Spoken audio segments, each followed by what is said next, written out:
Salve, salve galera! Estamos gravando mais um episódio do Materializando a História.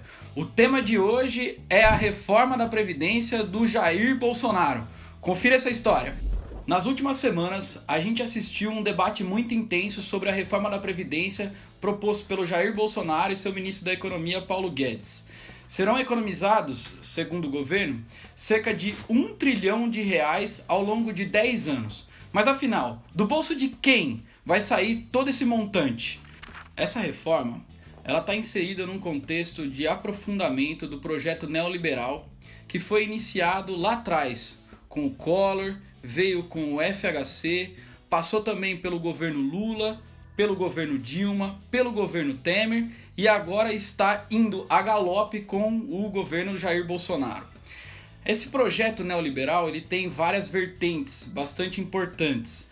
Primeiro, é uma tentativa de racionalizar a administração do Estado, financiarizar cada vez mais a nossa economia e sucatear cada vez mais as relações sociais e os direitos garantidos pela Constituição de 1988.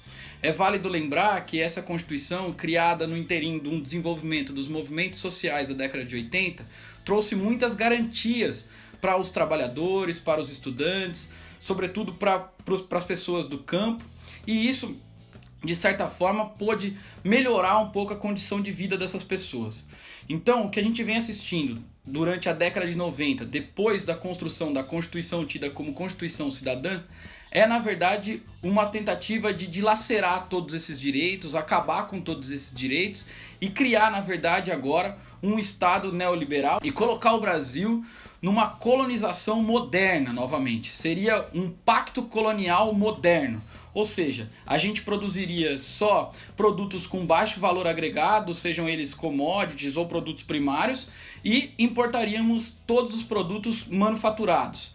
Então, toda essa lógica construída em todos esses anos vem agora com o projeto do Bolsonaro sendo mais racionalizado, com maior violência para os trabalhadores, e isso vai culminar na precarização da vida do trabalhador. A reforma da Previdência faz parte de um grande projeto de inserção do Brasil no neoliberalismo e que vem se aprofundando muito mais com o governo do Jair Bolsonaro. Então, esse grande projeto ele tem praticamente 4 vertentes. Primeiro, que já foi estabelecido principalmente com o governo Temer, a PEC da morte. O que significa a PEC da morte que já foi aprovada e já está valendo por algum tempo? É o congelamento de investimento público durante 20 anos. Então não teremos investimento em saúde, em educação, que são aspectos muito importantes para a vida social de todas as pessoas. Segundo, que também foi aprovado pelo governo Temer, que é a reforma trabalhista junto com a terceirização, que jogou muitos trabalhadores para a informalidade, sucateou as relações de trabalho e fez com que os trabalhadores trabalhassem mais e ganhassem menos, inviabilizando qualquer possibilidade de reivindicação dos seus direitos na justiça trabalhista. O terceiro fator, que também é muito importante, que acontece desde o governo Collor, passando pelo governo FHC, pelo governo Lula, pelo governo Dilma, pelo Temer e agora pelo Bolsonaro também, seria as privatizações das empresas públicas, que acontece desde as telecomunicações com o FHC, como também o nosso subsolo de petróleo, nas zonas marítimas do Brasil. E o quarto fator, que é o mais importante, que a gente vai discutir nesse vídeo, é a reforma da Previdência, que, na verdade, ideologicamente, vem dizendo, segundo o governo, que vai combater privilégio. E, na verdade, a gente vai tentar desconstruir essa ideia de combate ao privilégio e mostrar que quem vai pagar a conta desse R$1 trilhão em 10 anos vai ser principalmente o pobre. Então, todas essas reformas que foram acontecendo no governo Temer, no governo Bolsonaro, a galope, faz parte de um projeto muito maior de avanço do neoliberalismo nas relações de trabalho e nas relações econômicas do Brasil. Mas o que isso significa, na verdade? Significa uma desconstrução da Constituição de 1988, que, de certa forma, por conta dos avanços dos movimentos sociais daquela década, conseguiu principalmente colocar dentro da Constituição Cidadã algumas garantias sociais, alguns direitos importantes que pelo menos traziam alguns pressupostos de bem-estar social para a nossa sociedade. Então o que nós estamos assistindo agora é um derretimento de todos esses direitos. Em contrapartida, o que nós temos é um avanço do rentismo e uma supervalorização dos lucros dos banqueiros. Então, junto com essa reforma, quando ela foi aprovada em primeiro turno na Câmara dos Deputados lá em Brasília, a gente assistiu também uma subida intensa da Bolsa de Valores. E o que isso significa na verdade? Na verdade, o que a gente está vendo é que quem vai ganhar com essa reforma da Previdência não é o trabalhador, não é o estudante que está procurando o primeiro emprego, né? Não são aqueles que estão trabalhando há 10, 15 anos e têm em vista 1 ou 2 salários mínimos para aposentadoria.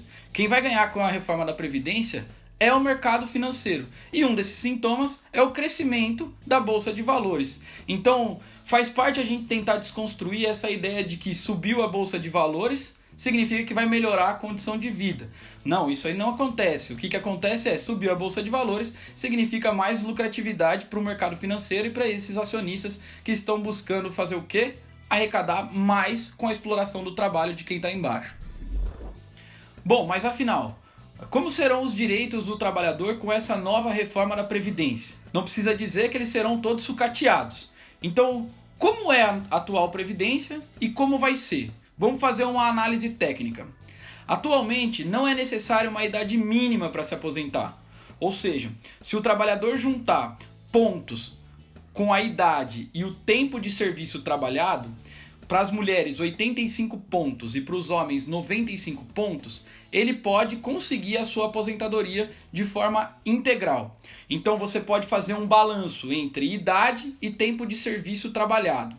Agora, você precisará de 2 quesitos para conseguir se aposentar. O primeiro é a idade mínima de 62 anos para mulheres e 65 anos para os homens, e o tempo de contribuição de 35 anos para as mulheres e 40 anos para os homens, para você se aposentar também com um salário integral. Então isso significa que você precisará cumprir 2 quesitos para conseguir aposentar com um salário médio de 100% de toda a sua carreira de trabalho. Isso também, nesse atual momento, é muito ruim, porque no regime atual só é considerado 80% dos maiores salários do trabalhador. Então é desconsiderado os 20% de menor contribuição, né? Porque todo mundo, de certa forma, teve um emprego que é menos valorizado, e isso se faz uma média e você tem a sua aposentadoria. De certa forma, torna isso um pouco mais justo.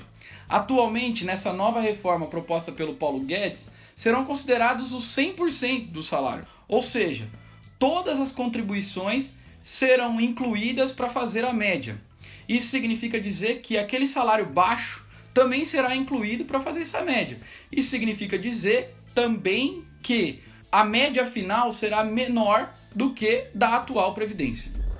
Um último elemento para a gente analisar tecnicamente dessa reforma da Previdência é que o trabalhador que se aposentaria com 65 anos de idade, com salário integral, trabalhando 40 anos, ao longo da sua jornada da vida de trabalho, ele vai encontrar também muitas dificuldades com desemprego, por exemplo. Então, quando ele atingir 65 anos de idade, ele vai conseguir se aposentar, mas ele não vai ter completo os seus 40 anos de serviço. Isso significa dizer que ele não terá a sua aposentadoria de forma integral, e sim de forma proporcional, isso gerando ainda mais uma desvalorização da sua aposentadoria real. Por fim, os grandes idealizadores da reforma da Previdência, Paulo Guedes, Jair Bolsonaro, Centrão da Câmara dos Deputados e o realizador Rodrigo Maia, estão defendendo que essa reforma da Previdência vai acabar e vai combater privilégios. Mas será que isso mesmo é real? Estudos recentes vêm afirmando que 83% desse montante de R$1 trilhão, né, será tirado principalmente dos mais pobres, aqueles que ganham de 1 a 2 salários mínimos. Mas Cláudio, e o servidor que ganha 30, 25 mil reais, os juízes, promotores, com essa reforma da Previdência, eles não vão ganhar isso, não vão receber isso?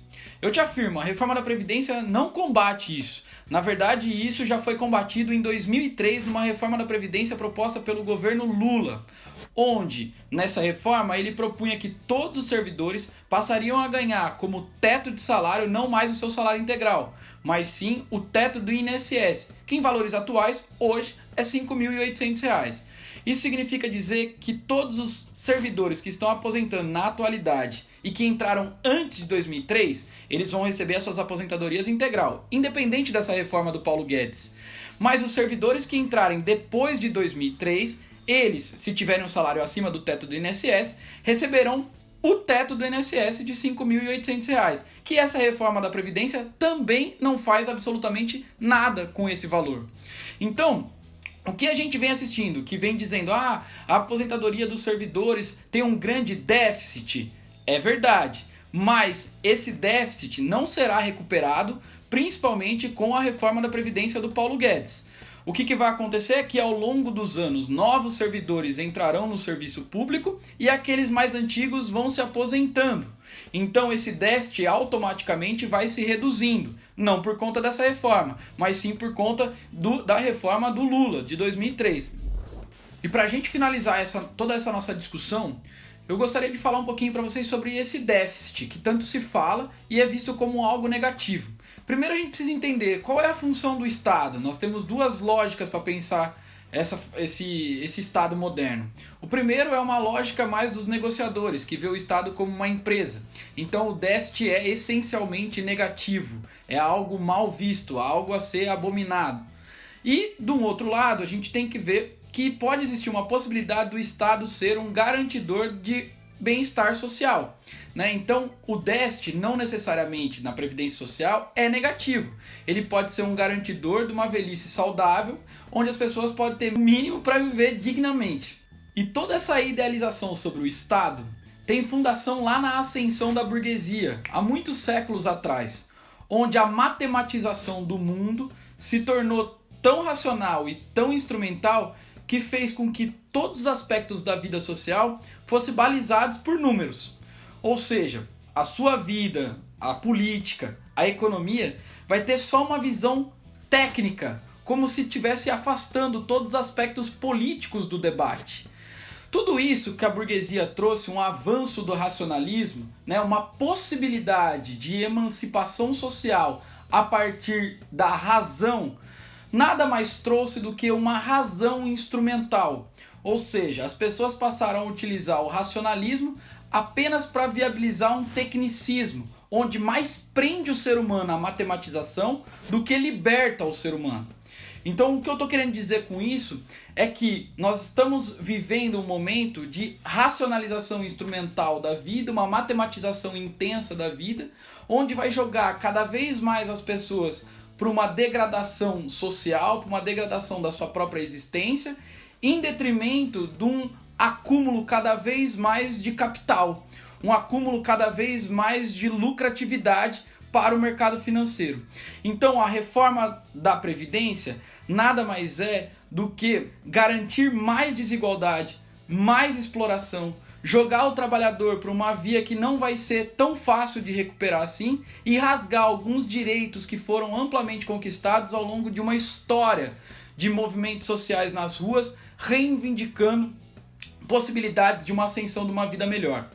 Então, a nossa discussão especificamente é para a gente conseguir mostrar que essa reforma da Previdência é uma reforma proposta pelos banqueiros, uma reforma proposta pelo mercado financeiro, é uma reforma proposta principalmente pelo centro do capitalismo, que é a Europa, que é os Estados Unidos, cujo objetivo é deixar o Brasil principalmente na sua condição de periferia, na condição de afastamento, de produção de matéria-prima, na produção de commodity, para ter uma desvalorização do trabalho.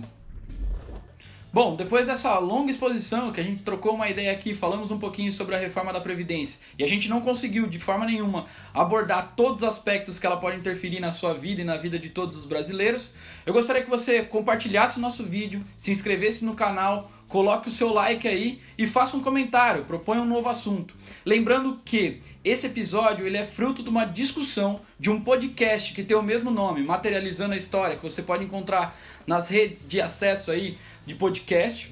E você pode acessar o podcast aqui no link embaixo do nosso vídeo. Então comente, compartilhe, passe para seus amigos e valeu, até mais, até a próxima.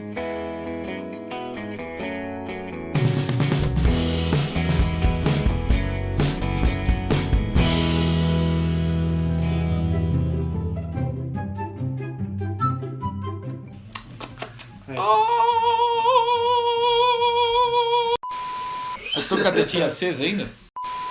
Salve, salve galera! Tamo mais uma vez aqui. E isso vai culminar um sucateamento das relações trabalhistas. Nossa, nem é das relações trabalhistas. E isso vai culminar num sucateamento das relações do trabalhador. E isso vai culminar nas condições... E isso vai culminar na precarização das relações de vida do trabalhador.